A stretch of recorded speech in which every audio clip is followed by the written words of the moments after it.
Well, howdy there, Internet people. It's Belle again. So today, we're going to talk about how Trump might try to hide a bad economy and how it might make it worse. So, we just covered the new forecast from the Federal Reserve Bank of Atlanta. It says that the first quarter will have a negative GDP growth of 1.5%. If correct, that would put us halfway to an official recession, which is 2 quarters of negative GDP growth.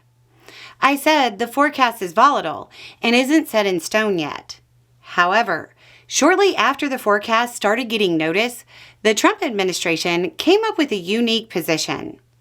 Basically, we've been calculating the GDP incorrectly all this time. They're suggesting that government spending shouldn't be included in the GDP. Again, GDP is gross domestic product, which is the monetary value of all of the finished goods and services produced in an area during a specific period. Elon said, quote, "A more accurate measure of GDP would exclude government spending."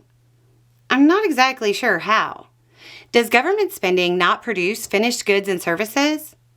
The Commerce Secretary said, quote, "If the government buys a tank, that's GDP.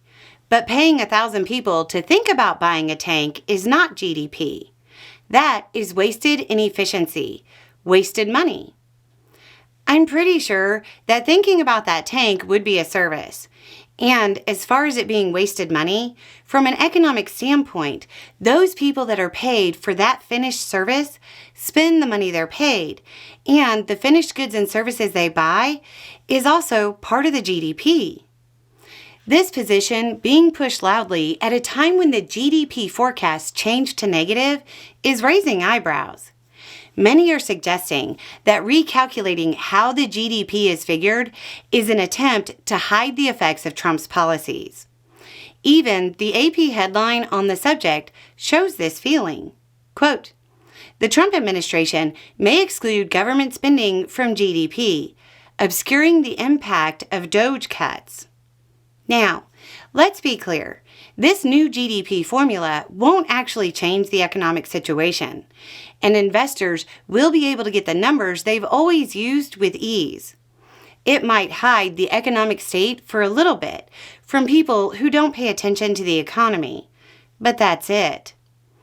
At the beginning, I said this move might actually make the economy worse. As we've talked about a few times over the last week, facts may not care about your feelings, but the economy does. Your feelings shape the way you behave, which shapes the economy. Consumer confidence affects consumer spending. Consumer spending affects the GDP.